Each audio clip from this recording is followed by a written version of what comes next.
Hello, this is Mark Wildman of Wildman Athletica, and today we are going to unbox the Bells of Steel dip bar attachment for the Hydra squat rig. In training, you have a couple of categories of stuff. Normally, think clean and press as you're lifting and carrying fundamental human action. Think there are 10 categories of basic human movement: walking, running, quadruped movement, getting up off of the ground, throwing patterns.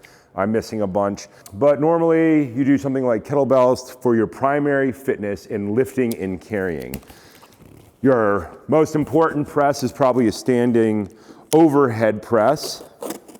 That's what the majority of your programs should be based on. And then with kettlebells, you do get-ups, the Turkish get-up specifically, and there are a million types of get-ups. Burpees are a type of get-up, Krav Get-ups, judo get-ups in BJJ, technical stand-ups, things like that. But then think about your categories: get up, get over. Getting over would be vaulting, another primary human movement, where you're getting over an obstacle with the use of the hand, probably with something in your other hand.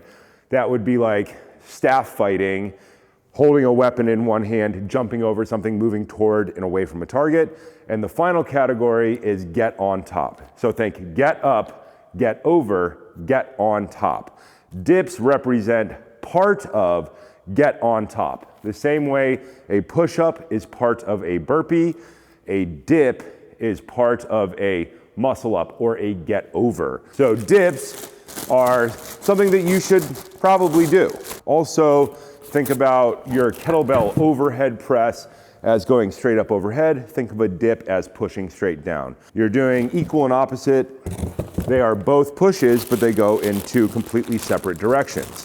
The kettlebell clean and press develops your core from ground reaction force, from the swinging weight coming up from the ground through your body, through your core, passing through your shoulders.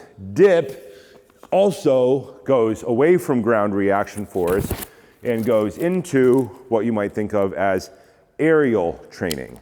Aerial training, pull-ups, the combination of a pull-up and a dip turns into a muscle-up.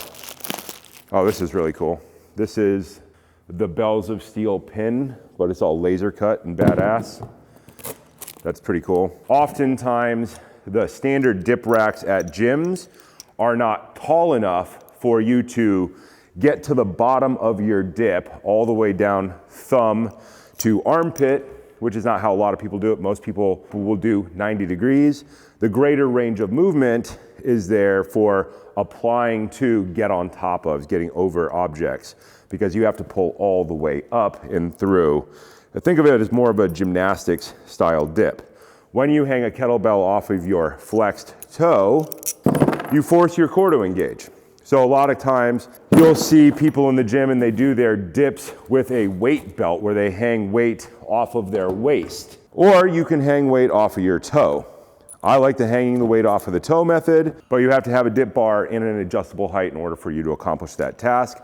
Because think you have to be this high plus the height of a kettlebell, which is about 8 inches, plus you have to be floating off of the ground to make that 9 inches. So think we need to be 9 inches above our armpit height, which will eventually put our dip bar right about here.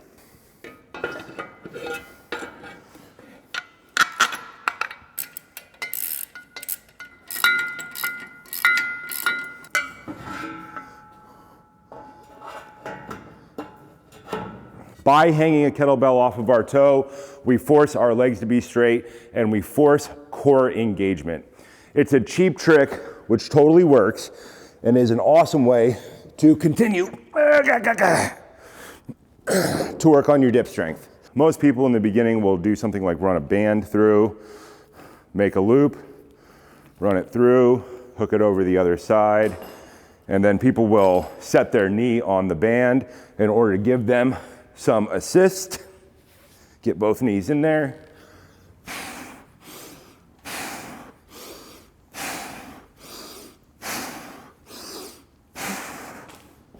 And get out. Dips are part of your aerial abs progression. Kettlebells, clubs, your feet are driving into the ground and your core is engaging from your foot engagement with the ground.